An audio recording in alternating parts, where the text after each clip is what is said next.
हजरात, अमेरिका बुरी तरह से चीन से नाराज हो गया है। अमेरिकी ऑफिशियल ने कहा है कि जो ईरान के टैंकर को हमने सीज किया और जब हमने उसे चेक किया तो उसके अंदर मिसाइल बनाने वाले केमिकल्स थे और वो टैंकर चीन से आ रहा था, जिसके बाद अमेरिका में हड़कंप मच गया। डोनाल्ड ट्रंप ने खुद कहा कि मुझे यकीन नहीं हो रहा है कि शी जिनपिंग को जब मैंने कह दिया था तो उन्हें मेरी बात समझ में नहीं आई। अमेरिका के ऑफिशियल्स ने कहा है कि हमने पहले ही चाइना से कह दिया था कि ईरान को किसी तरह का मटेरियल ना दे, लेकिन ईरान चीन को मिसाइल कंपोनेंट दे रहा था। ये जानकर डोनाल्ड ट्रंप को बड़ा झटका लगा है। मैंने पहले ही कहा था कि हालात बातचीत करने वाले है ही नहीं।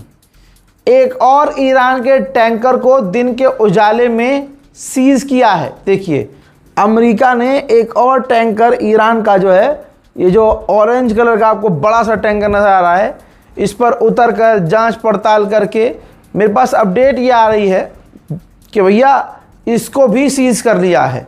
तो जाहिर सी बात है ईरान किसी भी हालत में ऐसी कंडीशन में बात करने के लिए राजी तो होगा नहीं। अब दोस्तों आगे जान लीजिए, ईरान के सैयद मोहम्मद मरांदी, ये वो व्यक्ति हैं जो डेलीगेशन में शामिल थे, जो पाकिस्तान बात करने गई थी और टॉप डेलीगेशन में हैं।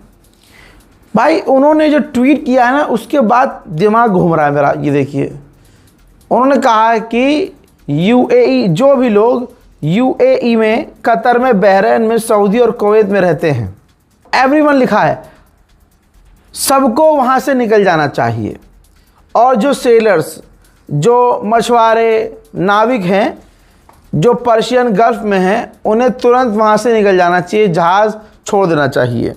स्पेशली अर्जेंट ऐलान है ये स्ट्रेट ऑफ हॉर्मुज़ में जो जहाज़ मौजूद हैं, क्योंकि उनको पहले तबाह किया जाएगा। तो दोस्तों ये तो IRGC और पेजेशकियान से भी एक कदम आगे की धमकी है। पाकिस्तान के इंटीरियर मिनिस्टर ने कहा कि 22 अप्रैल को सुबह 4 बजे करीब सीज फायर ख़त्म हो जाएगा, जिसकी चिंता सभी को है। और ये भी कंफर्म किया है कि अभी भी हम दोनों पक्षों को मना रहे हैं कि कम से कम पहले सीज फायर तो एक्सटेंड कर लो। बात करना ना करना वो बात की बात है, लेकिन सीज फायर एक्सटेंड कर लिया जाए। हज़रात, कुल मिला के बात ऐसी है कि अमेरिका एक तरफ, ईरान तो मैं शुरू से बता रहा हूँ, 3 दिन से बता रहा हूँ, बात करने को अमेरिका से राज़ी नहीं है। उधर ईरान के ऑफिशियल ने फिर कह दिया कि भैया हमारे पास तो बहुत सारे सरप्राइज हैं, दोबारा जंग शुरू हुई तो सरप्राइज पर सरप्राइज बहुत अच्छा देंगे। ईरान डील करेगा भी क्यों, बातें ही ऐसी की जा रही हैं। ज़रा ये देखिए, डेटा के हिसाब से मिडिल ईस्ट में भारी मात्रा में अमेरिका अभी भी अपनी फौज और फौज से ज़्यादा हथियार भेज रहा है। ध्यान सुनिएगा जो डेजिग्नेशन में बता रहा हूँ। IRGC के अंदर जनाबे शहीद खामनाई के जो रिप्रेजेंटेटिव हैं, उनका ये रहा इंटरव्यू। पब्लिक डोमेन में खड़े होके कोई झूठ तो बोल नहीं सकता। उन्होंने कहा कि अब हमारे पास अमेरिका से बात करने का कुछ बचा नहीं है। ऐसा कुछ नहीं है जिस पर खड़े होकर अमेरिका से बात किया जाए। बात घूम फिर के वही आ गई है, ईरान के द्वारा, ईरान के ऑफिशियल्स के द्वारा अमेरिका से बातचीत को रद्द किया जा रहा है, मना किया जा रहा है।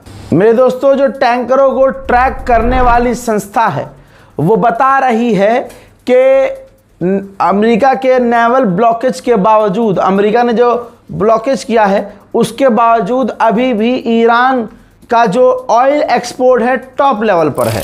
उधर चाइना भी भड़क गया है और चाइना ने कहा हमारे खिलाफ झूठ फैलाया जा रहा है, हमने ईरान को कोई केमिकल, कोई इस तरह की चीज़ें नहीं भेजी हैं, बदनाम करने की साजिश रची जा रही है। हज़रत, ईरान की एम्बेसी जो क्यूबा में है, उसने स्ट्रेट ऑफ हॉर्मुज़ का एक वीडियो शेयर किया है।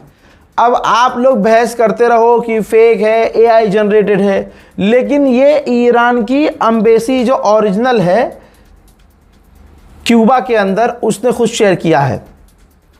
आप ट्वीट देख लीजिए, लिखा है incredible, look at this, the Hunter fail into his own trap, leave a comment on this adorable video, go for it. आप स्ट्रेट हॉर्मूज में देख सकते हैं, जो जहाज के अंदर से वीडियो बनाया गया है। सैकड़ों जहाज नजर आ रहे हैं।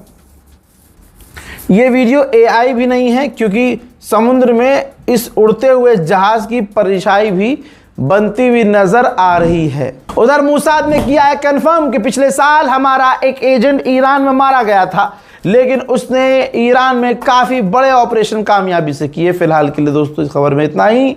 जल्द लौट के आऊंगा और भी बड़ी जानकारी के साथ। तबीयत सही नहीं है, दुआ में याद रखिएगा। जय हिंद।